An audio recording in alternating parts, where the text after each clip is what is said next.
consider sports a high-risk activity? Well, some people would say dance is a sport.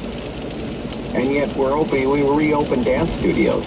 But starting at 12:30 p.m. today, Ottawa Public Health is going to report on outbreaks relating to athletic facilities every day in the dashboard that's posted online on the Ottawa Public Health website. The health agency says it's investigating 16 teams for outbreaks right now. They've confirmed 5 relating to team sports, and that's resulted in 28 cases. So that's one of the stories we're working on here at 1310 News. In federal politics, it seems the Liberals are willing to play a big game of chicken on an election call. In so doing, they run the risk of a voter backlash because they'll constantly be reminded by their political opponents that we're in this election campaign because they're covering up a political scandal. Do you want an election? Right here, right now. Phil, Ottawa. Good morning, Phil. Do you want an election, Phil? Yes, but it hinges on the NDP, and they're broke. Right, okay. But you want one, right? You'd like to have an election, right? Of course we can. So why is that, sir? I want to know your thinking, why you would like to have an election right now. Well, there's only so many times you can be told we're dealing with a corrupt government. Okay. And the stories are getting kind of sickening. Sickening, okay. Sickening stories of corruption makes you willing to go to the polls this fall if it comes to that. Yeah, I don't even believe that we have a vote anymore, to be quite honest. I believe the riding associations usually run it all. Special interest groups who get funding from all these levels of government. It's corrupted. Well, nevertheless, sir, if there is an election, Phil, I trust you'll be allowed to vote in it, sir. But it's all tied up 3-3. 6 votes in, 3 want an election, 3 don't. Connor, do you want an election, Connor? No. No. Okay, why not? The reason is that I think this is Trudeau doing what he does best and manipulating the tools of government to get his way. I think that this election is an attempt to do nothing more than to cover up his personal involvement in the WE scandal. I want to see the investigation happen, get to the bottom of what happened, and then have the election.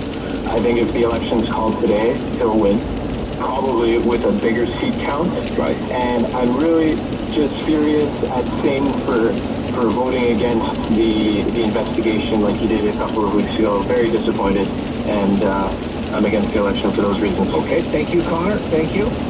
Up next is Mary, is in Vanier. Good morning, Mary. Do you want an election, Mary? Yes, I do. Yes, you do. And why is that, Mary? Because I'm fed up with Trudeau filling his own pockets and taking from the poor and giving to the rich. Okay. And I would love to save my taxes and not even pay taxes, put it in a bank, and tell this corrupt government, throw them out. Throw them out. Throw the bums out, Mary. Okay. Throw Trudeau right out. Okay. A millionaire, he didn't keep his promises. I worked until I was 72 years old, and I still would be working if it wasn't for illness for my husband. Okay, Mary, thank you. Thank you. All the best to you and your husband, Mary. Thank you for calling. To you for, I hope he gets thrown out. All right, well, we'll see what happens. We'll see what happens this afternoon, let alone what happens in the election. The new case numbers just released for the province of Ontario, 790 Ontario-wide, 57 here in Ottawa, which I believe is an improvement over yesterday. 157 in Toronto, 32,600 tests. We're doing fewer tests. Yesterday's number was in the 20,000 range. Today's number about 32,000. We have been up around 49,000 tests a day. But those are the top line numbers, 790 cases of COVID-19 being reported today for Ontario. Colin in Canada, as we go back to federal politics and our rapid poll, do you want an election? Well, I'd like to see an election so we can give the people a chance to hold this corrupt, government to task, and also to have a serious discussion about not have, the fact that we're supporting Canadians who need it, because we need to do that, but there's a lot of money going out the door right now that's just unaccounted for, and not transparent, and we need to know that our money's being spent well. But here we have a prime minister who said yesterday, because of the pandemic, he wouldn't send his kids out to trick or treat because that's not safe. But on the same day, he's saying, well, if you guys vote to have a committee to look into the transparency of my government, I'm going to plunge the country into an election. Give me a break. Okay, thank you, Colin. Thank you. Wants an election. There you go. I've been 5-4 for the A's. 5-4 for the A's right now. I think we can fit in a few more here before the bottom hour newscast. Bob, Ottawa South, do you want an election, Bob? No, not really. Not really. Okay. All right. There you go.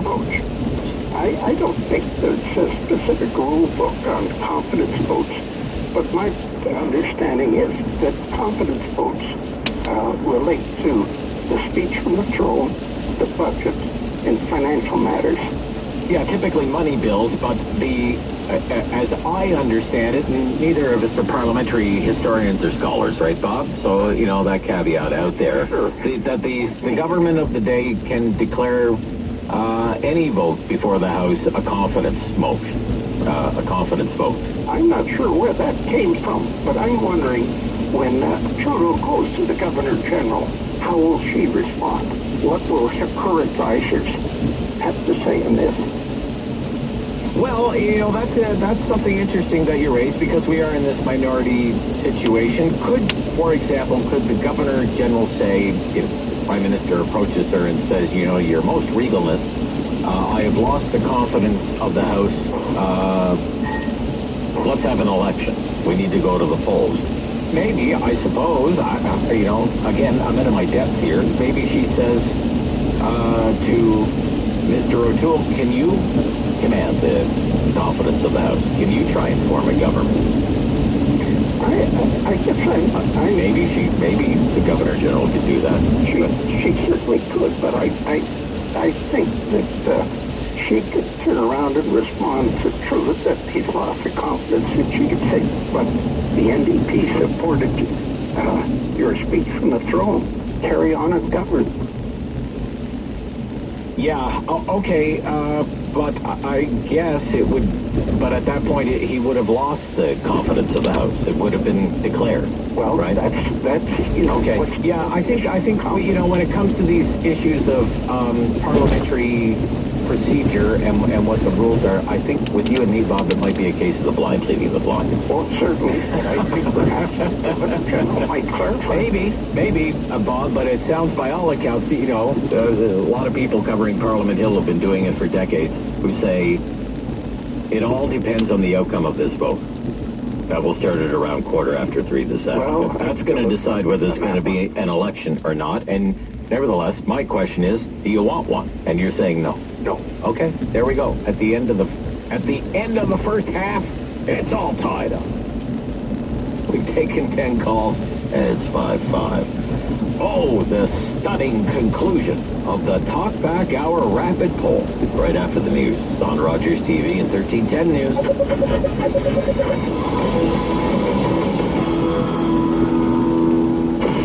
Every hour, we receive more new information about the coronavirus.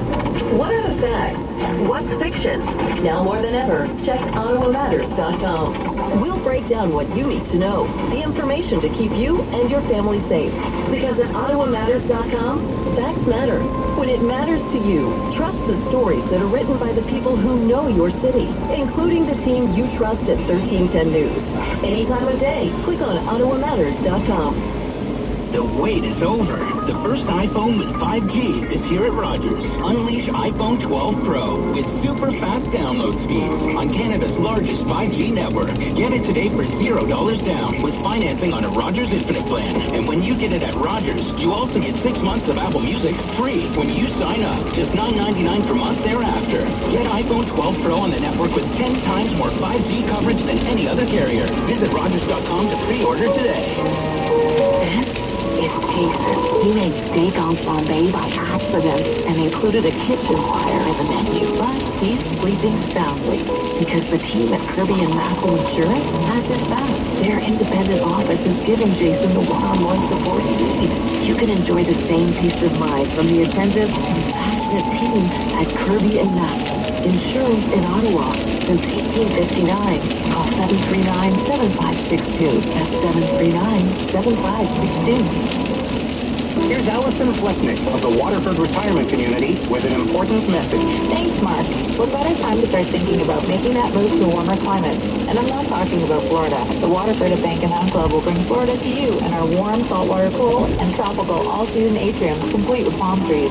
Check us out online at waterfordliving.ca or call Sabine and book your tour and see for yourself the difference family ownership makes. Book your virtual tour today. Waterford Retirement Community at Bank & Hunt Club. waterfordretirement.com. Number one for breaking news. This is 1310 News, Ottawa. It's Wednesday, October 21st. Good morning. I'm Andrew Boyle. Right now in Ottawa, some light rain, 6 degrees. Here's what's making news this hour. COVID-19 by the numbers today. In Ottawa, the number of new cases, 57 according to the province. That's out of 790 province-wide from over 32,500 completed tests. There are 321 new cases in Toronto, 157 in Peel, 76 in York Region. They are the other hotspots in the province other than Ottawa. Now, our Chief Medical Officer of Health, Dr. Vera Etches, began her update this morning, stating team sports have been found to be a contributing factor in outbreaks. 5 confirmed, but possibly 16 teams may be responsible for outbreaks. Beginning today, results of team sports will be updated daily on the COVID-19 health site. 2 separate COVID infections suspected at Almond High. Parents, students, and staff have all been told of this exposure, and those who have been at high risk of exposure have been isolated. Leeds, Grenville, and Lanark District Health Unit says even with the cases, there are no changes to the school schedule or operations. The number of passengers on OC Transpo has climbed to 30% now of what would have been considered normal previous to the pandemic, and these figures are from September. It is the best ridership rate since the pandemic began in March. As for mandatory mask wearing, the Transit Commission has heard this morning. So far, 15 people have been turned away for refusing to put on a mask. 7 have been fined. 454 have been told how to wear a mask properly. I'm Andrew Boyle, 1310 News. For more news, follow us on Twitter or OttawaMatters.com. This is Talkback on The Rob Snow Show. Call now at 613-750-1310. It's another very busy day in news. We have a number of things that are happening right now. One is local, and that's Dr. Vera Etches, Chief Medical Officer of Health. She is having a virtual news conference right now with the local media, updating us on the situation here locally with COVID-19. We know that it is important to have rapid turnaround time for control of outbreaks so that we can work with the homes to identify who needs to be cohorted in different cohorts, whether you're positive, you're waiting for results, or you're negative or not exposed.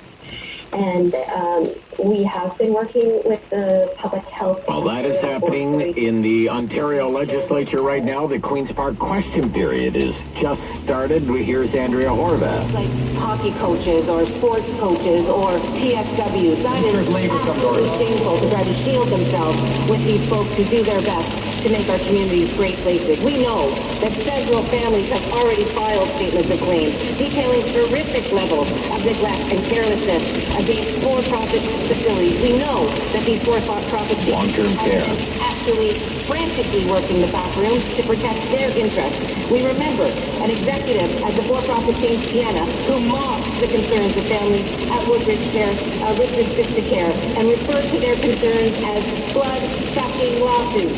That's what has been said. And now we can see that these are the folks that the Premier is getting prepared to protect, to defend.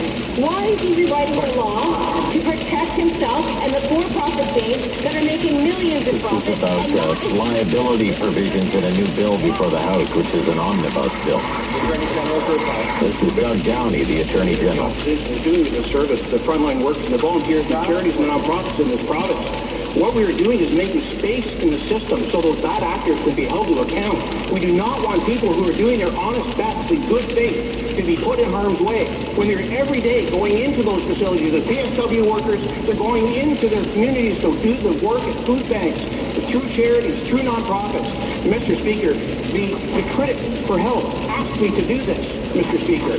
The member from Humber River, Black Creek, asked me to do this. I have several letters from the opposition and from Liberal members who have said our communities need this kind of protection, Mr. Speaker, and we are deliberate. Yeah, that's Doug Downing. He's the Attorney General. And we're talking federal politics with a confidence vote up around 3 o'clock this afternoon, quarter after 3. Make sure you're listening to 1310 News for all the latest details. Will we have a snap election by summertime? Who knows? But why would Justin Trudeau roll the dice like this? Like, you know, that's what people are wondering. Why even risk it? You're the Prime Minister already. Why would you risk it? You have a willing dance partner with the NDP most times, and the dance studios have reopened, right? Just wear a mask. Stay 6 feet apart. Cha-cha-cha.